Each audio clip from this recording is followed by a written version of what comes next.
انہوں نے ریکمینڈ کیا نا، انہوں نے منتخب کیا نا بطور وزیر اعلیٰ سہیل افریدی صاحب کو، تو پھر تو شیر افضل مروت صاحب کو آئینی عدالت میں یا پرائیویٹلی یا کسی نجی محفل میں اور سوشل میڈیا پہ بھی تو چیلنج نہیں کرنا چاہیے، چونکہ یہ ان کے بندے نہیں ہیں، یہ کسی اور کے بندے ہیں۔ ان کو صرف 8 کروڑ روپے سالانہ صاحب و دبئی سے پراپرٹی کا رینٹ آتا ہے۔ یہ میں نہیں کہہ رہا، شیر افضل مروت صاحب نے یہ بات مجھے خود بتائی ہے، اگلی بات بھی بتاؤں گا۔ تو شیر افضل مروت صاحب یہ جو سہیل افریدی کو لے کے جا رہے ہیں، اس سے سہیل افریدی کے اوپر شکنجے کسے جا رہے ہیں، تو کیا سہیل افریدی کو اپنی ذات، اپنی وزارت اعلیٰ پیاری ہے، یا خان صاحب کی رہائی کے حوالے سے جو چیزیں کرنی تھی، ماحول بنانا تھا، وہ ان کی پرائورٹی ہے؟ تو شیر افضل مروت جہاں پہ ایکسپوز ہوئے ہیں، وہیں پہ سہیل افریدی صاحب کے لیے مشکلات پیدا ہو رہی ہیں۔ تو ان لوگوں نے کیا کرنا ہے، نہ آپ کو سمجھ ہے، نہ ان کو سمجھ ہے، نہ ہمیں یہاں پہ بیٹھ کے کچھ سمجھ ہے۔ شیر افضل مروت صاحب کے حوالے سے ایک چیز بیان کر دیتا ہوں۔ انہوں نے جب میں ایک دفعہ انٹرویو کرنے لگا ان کا، تو بلکہ میں معافی چاہتا ہوں، میں اس چیز کو نہیں بیان کروں گا، میں اس کو رکھتا ہوں، میں اس انٹرویو سے کاٹوں گا بھی نہیں۔ یہ وقت آنے کے اوپر میں بیان کروں گا کہ شیر افضل مروت صاحب نے کس چیز کے کتنے فوائد بتائے تھے، اور جب وہ 16 سال جج رہے تو انہوں نے کیا کیا کیا۔ میں اس کو پھر کبھی بیان کروں گا، میں کسی ریزن کی وجہ سے اس کو ابھی نہیں چھیڑنا چاہتا، اس کا صحیح وقت آنے دیجئے، پھر آپ کے سامنے میں چیزیں رکھوں گا۔ لیکن کیا شیر افضل مروت صاحب نے جو سہیل افریدی کو چیلنج کرنے جا رہے ہیں آئینی عدالت میں، کیا ان کو ایسے کرنا چاہیے؟ اپنا فیڈ بیک جو ہے وہ اس سلسلے میں دیجیے گا۔ صاحب عمران خان صاحب کو دوبارہ سنا کہ رات کو اسپتال لے کے گئے ہیں، ان کی بینائی چلی گئی ہے، خود پی ٹی آئی کے لوگ کہہ رہے ہیں کہ ہم بے بس ہیں، مجبور ہیں، لاچار ہیں، کوئی کہتا ہے ہم نے پیسے لیے ہیں، ہم بولیں گے نہیں، فلاں چیز نہیں کریں گے۔ میں وہ فواد چودھری کے بھائی جو ہیں ان کو سن رہا تھا، انہوں نے کہا جی کہ کوئی ڈیل نہیں ہے، کوئی ڈیل ویل نہیں ہوگی، کوئی ایسے مذاکرات کی بات نہیں ہے، اسٹیبلشمنٹ بالکل اپنا کام کر رہی ہے، پی ٹی آئی کے لوگ بکھر چکے ہیں، ان کے اندر یونٹی نہیں رہی، تو خان صاحب کی آنکھ خراب ہو یا باقی چیزیں ہو جائیں، کسی کے سر کے اوپر جوں نہیں رینگے گی۔ لیکن سوال یہ ہے کہ جب ان کی بہنوں کے اوپر پانی ڈالا گیا، گندا پانی پھینکا گیا، بالوں سے پکڑا گیا، گھسیٹا گیا، ذلیل و خوار کیا گیا، کسی ہوٹل میں بند کر دیا گیا، خان صاحب کی آنکھ خراب ہوئی، اب بشرا بیگم کی آنکھ خراب ہو گئی، تو آنکھ خراب ہونے کے بعد اسپتالوں میں لے کے جا رہے ہیں، تو آپ لوگ کیا کر لیتے؟ کیا کر لیا اور کیا کر لیں گے؟ کچھ بھی نہیں۔ فرض کریں کہ آئندہ عمران خان کو یہاں سے اٹھا کے وہ کابل کے پہاڑوں میں افغانستان چھوڑ آتے ہیں، میں کہتا ہوں بھارت چھوڑ آتے ہیں، وہ مقبوضہ کشمیر میں بھیج دیتے ہیں، تو آپ کیا کر لیں گے؟ یہ ضرور بتائیے گا۔ فرض کریں خان صاحب کو پھانسی کی سزا ہو جاتی ہے، لٹکا دیتے ہیں بھٹو صاحب کی طرح، آنکھیں باہر اور گردن میں رسا، پھر کیا کریں گے؟ فرض کریں یہ ساری زندگی خان صاحب جیل میں رہتے ہیں، وہیں پہ سارا کچھ ہو جاتا ہے، پھر آپ کیا کریں گے؟ تو پاکستانی عوام جو ہے یہ کیا کرے گی؟ یہ بھٹو صاحب بھی پوچھ رہے تھے، فاطمہ جناح بھی پوچھتی رہیں، لیاقت علی خان بھی چلے گئے، پھر کبھی بتاؤں گا کہ لیاقت علی خان اور یہ ساری چیزیں جو کہانیاں کیا تھی، اس کے بیہائنڈ دا سین چیزیں کیا ہوتی ہیں، کہ جب لیاقت علی خان کو گولی ماری تو قاتل پہلے مر گیا، مقتول بعد میں مرا، یعنی کہ لیاقت علی خان مقتول ہیں، بعد میں مرے، جس نے گولی ماری لیاقت علی خان کو، اس کو موقع کے اوپر گولی مار دی گئی۔ حسین شہید سروردی، بے شمار ایسے واقعات ہیں۔ تو ان سب کا ذمہ دار جہاں پہ عدالتیں ہیں، دیکھیں جس ملک کے اندر اسٹیبلشمنٹ کے زیر سایہ عدالتیں ہوں، میڈیا ہو، عوام طاقت کا سرچشمہ ہوں، اور وہ 80% عمران خان کے ساتھ ہوں، پھر بھی مجبور، بے بس اور لاچار ہوں، وہاں کیا ہوگا؟ تو یہی اگر ہونا تھا تو خان صاحب ڈیل کر لیتے، باہر چلے جاتے، نیلسن منڈیلا بھی باہر رہے، خمینی صاحب جو تھے وہ بھی باہر رہے، انہوں نے بڑا عرصے کے بعد جا کے وہاں پہ انقلاب لایا تھا۔ تو یہ جو صورتحال ہے، پھر پاکستانی عوام اگر آپ باہر بھی چلے جائیں نا، تو مصیبت کیا پڑتی ہے صاحبو؟ وہ یہ مصیبت پڑتی ہے، لوگ کہتے ہیں دیکھیں نا بگوڑا ہے بھاگ گیا ہے، کتنے صحافی وہاں سے جان بچا کے بھاگ گیا ہیں، تو لوگ کہتے ہیں یہ بگوڑے ہیں، یہ فلانے ہیں، یہ ٹینگے ہیں، جبکہ خود اس ملک میں ہیں 95% عوام خود ملک سے بھاگنا چاہ رہے ہیں، جبکہ دوسرے کو کہتے ہیں یہ بگوڑا ہے۔ یہ جو کہتے ہیں نا دوسروں کو بگوڑے ہیں، آج ان کو برطانیہ کی امیگریشن کھولیں، میں دعوے سے کہتا ہوں بڑے بڑے فلاسفر یہاں پہ آ جائیں، یعنی کہ کوئی بھی نہ رہے، کوئی سے مراد 5% لوگ وہاں رہ سکتے ہیں۔ یہ 95% سروے ہے کہ پاکستانی اپنے ملک کو چھوڑنا چاہتے ہیں، لیکن اس ملک کو وہ ٹھیک نہیں کرنا چاہتے۔ کیوں جی؟ وہ ملک تو ٹھیک ہو ہی نہیں سکتا، ایسا تو ہوگا ہی نہیں, لوگ بڑے طاقتور ہیں, فلاں چیزیں ہیں. تو ان لوگوں نے مایوس ہو کے پریکٹیکلی جو ہے وہ گناہ کر لیا ہوا ہے. لیکن دوسری جانب اگر آپ دیکھیں تو آج بھی سوشل میڈیا ہو, عام عوام ہوں, وہ عمران خان کو پسند کرتے ہیں. اور میں دیکھ رہا ہوں کہ پاکستانیوں کی آنکھوں میں آنسو ہیں. میں بڑا کم جاتا ہوں یہ انسٹاگرام اور ٹک ٹاک کی ریلز اور باقی چیزیں دیکھنے کے اوپر, لیکن اس دن مجھے اتفاق ہوا گزشتہ روز دیکھنے کا, تو میں دیکھ رہا تھا کہ لوگ نون لیگ کے ہیں اور وہ چیخ چیخ کے کہہ رہے ہیں کہ یار کچھ بھی ہے, عمران خان ٹھیک کہتا تھا کہ میں تو برداشت کر لوں گا, آپ نہیں کریں گے. آج دیکھیں منیب فاروق جیسے لوگ لکھ رہے ہیں کہ پاکستانی حکومت نے موجودہ جو ہے اس نے کچمبر نکال دیا عوام کا, لیکن عوام کچھ نہیں بول رہے. عوام کو میں نے روتے ہوئے دیکھا, ایک لڑکا شرٹ پھاڑ کے کہہ رہا تھا میرے بچے بھوکے ہیں, میرے پاس کچھ نہیں. اور مائک آگے جب یہ یوٹیوبرز, یہ سوشل میڈیا کے لوگ اور صحافی جا کے رکھتے ہیں تو لوگ اپنا درد بیان کرتے ہیں. میں ایسے ایسے لوگوں کی ویڈیو دیکھتا ہوں, میں خود ایموشنل ہو گیا کہ اس ملک کے اندر حالات کیسے ہو گئے ہیں. چوریاں چکاریاں ہو رہی ہیں, لوگ غربت کی چکی میں پس رہے ہیں, انہیں کھانے کے لالے پڑے ہیں, روزگار ہے نہیں ہے. بلکہ یہ جو بھی آگے میں پروگرام ریکارڈ کر کے آپ کے سامنے رکھوں گا, جس کو آپ دیکھیں گے ضرور دیکھیے گا, آپ حیران ہو جائیں گے کہ نہ اپنے دیس میں سکون ہے نہ پردیس میں سکون ہے. یعنی کہ ہماری خارجہ پالیسی اتنی بے ہنگم اور اتنی بری ہو چکی ہے, اور ہم کہتے ہیں وہ فیلڈ مارشل فلانا یہ ہو گیا فلاں ہو گیا. بھائی ہم ایران سے گیس اور تیل نہیں لے سکتے, ہمارے اوپر پابندیاں ہیں.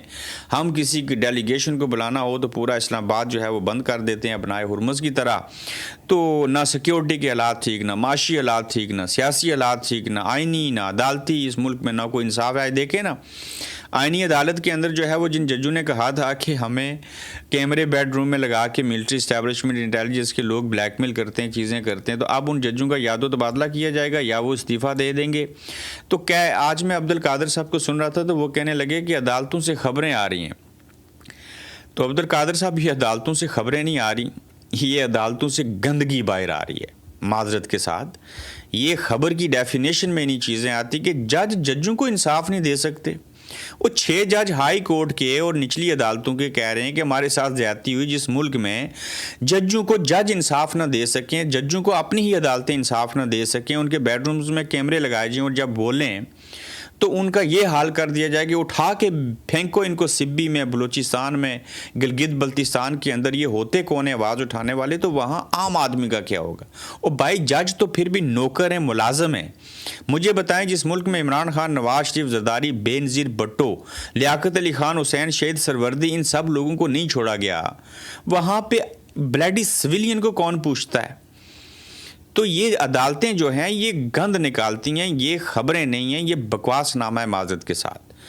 پھر دیکھیے کہ حکومت نے بتا لینے کا فیصلہ کیا ہے. میں اس کو بتا کا لفظ اس لیے کہوں گا صاحبوں کہ پیٹرول پر جو 107 روپے لیوی ہے یہ ٹیکس نہیں بتا ہے, اور ٹیکس ہوتا تو اس کا حصہ صوبوں کو بھی جاتا نا. سپریم کورٹ نے ماضی میں اسے غیر قانونی قرار دیا ہے, اور 2003 میں جب لیوی 5 روپے تھی تو اس وقت ہم نے فیصلہ کیا تھا, جب 5 روپے تھی اب 107 ہے, اس وقت فیصلہ یہ کیا گیا تھا کہ جب ٹیکس چوری ختم ہو جائے گی تو ختم کر دیں گے. لیکن ہم اس سال 1400 ارب روپے بتے سے وصول کر رہے ہیں. ڈاکٹر شاہد حسن صدیقی ایسا بیان کر رہے ہیں. قوم نے نہ جاگنے کی قسم اٹھا لی ہے, اور میں نے آگے آپ کو بیان کیا کہ لوگ رو رہے ہیں, اپنی شرٹس پھاڑ رہے ہیں, بچے بھوکے ہیں, بے روزگاری ہے, لیکن روتے ضرور ہیں, ان کی آنکھوں میں آنسو ہیں.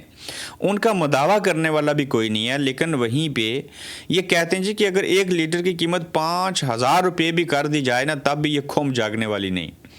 ایک انٹرویو میں وزیر پیٹرولیم علی پرویز ملک نے اندیہ دیا کہ اگر عالمی مالیاتی فنڈ سے رعایت نہ ملی تو حکومت کو اگلے جمعے تک پیٹرول یا ڈیزل میں 50 سے 55 روپے تک لیوی عائد کرنے کا فیصلہ کرنا پڑ سکتا ہے. علی پرویز ملک کے مطابق اس وقت ڈیزل پر لیوی جو ہے وہ 0 ہے, جبکہ اس کا بوجھ پیٹرول پر منتقل کیا گیا ہے. عالمی سطح کے مقابلے میں پاکستان میں ڈیزل کی قیمت نسبتاً کم ہے, یہ وہ کہہ رہے ہیں. وزیر پیٹرولیم نے کہا کہ حکومت مسلسل عالمی مالیاتی ادارے سے رابطے میں ہے اور کوشش کی جا رہی ہے کہ عوام پر مزید بوجھ ڈالنے سے بچا جا سکے. تاہم مذاکرات میں کوئی ریلیف نہ ملا تو معاہدے کی پاسداری کے لیے مشکل فیصلے کرنے ہوں گے.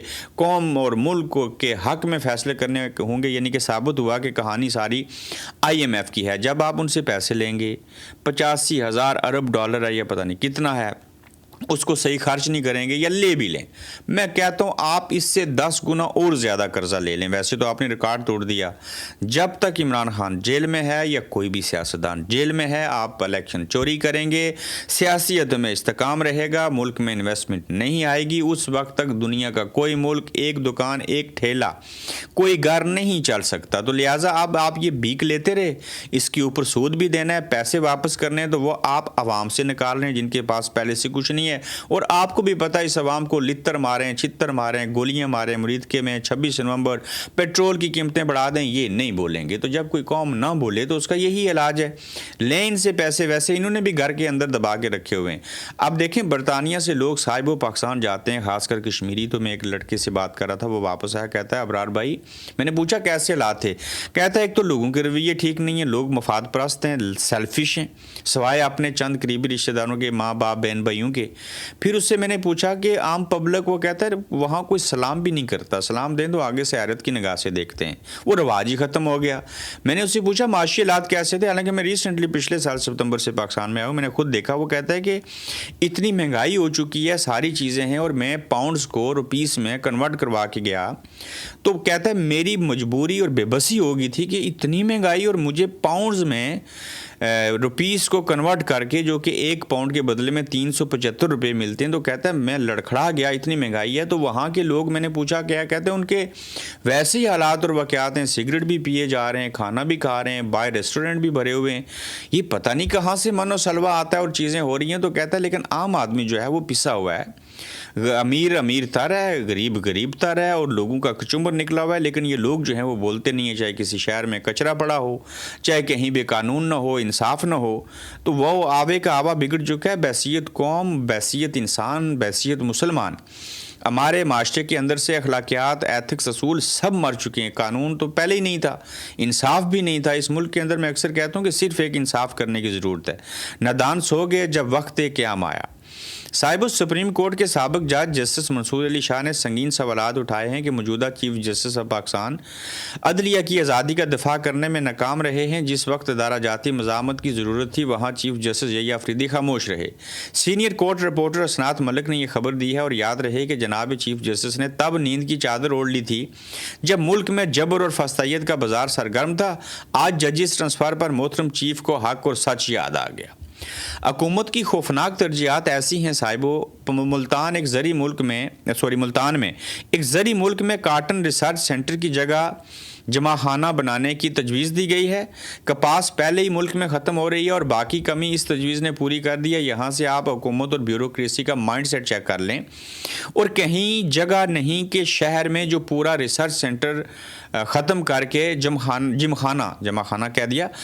خانہ تعمیر ہو رہا ہے، جبکہ ہمارا لٹھا، ہمارا جو کپڑا ہے وہ دنیا میں مشہور ہے۔ پاکستانی بینکوں کی میں بدماشیاں آپ کے سامنے رکھتا ہوں، دنیا کے کسی بھی ملک میں چلے جائیں، بینک میں سٹاف کے لیے چھوٹے چھوٹے کیبن بنے ہوں گے، اور باقی پورے ہال میں کسٹمرز کے لیے VIP قسم کی نشستیں بنی ہوں گی، کافی مشینیں اور ٹھنڈے گرم پانی کے ڈسپینسرز لگے ہوں گے۔ کام کے اوقات میں آپ اگر کام والے کپڑوں میں جائیں گے تو عملہ پہلے آپ کو ترجیح دے گا، آپ اپنا لین دین منٹوں میں سر جم دے کر فارغ ہو جائیں گے۔ لیکن ہمارا ملک پاکستان ہے جہاں ہمارے ہی پیسوں پر چلنے والے بینکوں کا عملہ کسٹمرز کو سارا دن نہ صرف دھوپ میں لائنوں میں کھڑا رکھتا ہے، بلکہ خود AC کمروں میں بیٹھ کر باہر ان کو دھوپ میں کھڑا کرتے ہیں، اور خود خوش گپیوں میں مگن رہتے ہیں، اور کام ایسے کر رہے ہوتے ہیں جیسے یہ ان کی ڈیوٹی نہیں بلکہ عوام پر احسان عظیم کر رہے ہیں۔ پاکستانی بینکوں کے سروسی چارجز دوسرے ملک کے مقابلے میں ڈبل ہوتے ہیں، لیکن کسٹمرز کے لیے کوئی سہولت نہیں ہے۔ کیا آپ کے ساتھ ایسے ہوتا ہے؟ اگر ہوتا ہے تو ضرور بتائیے گا۔ صاحبو، آئینی عدالت کے ترجمان کے حوالے سے خبر دینی تھی، اور رانا ثناء اللہ صاحب نے بھی ایک جھوٹ بولا ہے، میں آپ کے سامنے رکھ دیتا ہوں۔ کہتے ہیں کہ کیا اب ہم IMF کے کہنے پر ہی ملک چلائیں گے؟ ابھی پیٹرول پر لیوی لگا دی، علینا شگری۔ معاملہ لیوی کا نہیں ہے، ملک بھی تو چلانا ہے۔ اگر ملک نہیں چلانا تو باقی ہر چیز ٹھپ کر دینی ہے تو پھر ٹھیک ہے، اخراجات تو نہیں رکتے تو وہ کرنے ہی ہیں۔ رانا ثناء اللہ نے کہا کیا بوجھ ہمیشہ عوام ہی برداشت کرے گی؟ علینا نے آگے سے سوال کیا تو کیا کہتے ہیں کہ تو کیا ٹیکس ہم نے پہاڑوں ندی نالوں سے جمع کرنا ہے؟ غریبوں کے ساتھ تو رعایت ہو رہی ہے، ٹیکس تو امیر طبقے سے لے رہے ہیں، یہ رانا ثناء اللہ صاحب کہہ رہے ہیں۔ اور جب ان سے پوچھا گیا کہ یہ آئینی عدالت کرنے جا رہی ہے تو کہتے ہیں عدالتیں آزاد ہیں، ہم نے کچھ نہیں کرنا۔ یہ وہ جانے اور ان کا کام جانے. تو صاحب اپنا خیال رکھیے گا, اپنا فیڈ بیک دیجیے گا. پھر سے ریمائنڈر دیتا ہوں, دوسرا انٹرویو ریکارڈ کروں گا, اس کو آپ نے ضرور دیکھنا ہے کہ خلیجی ممالک کے اندر اور بالخصوص UAE میں پاکستانی اور پاکستانی مسلمانوں کے ساتھ کیا سلوک ہو رہا ہے.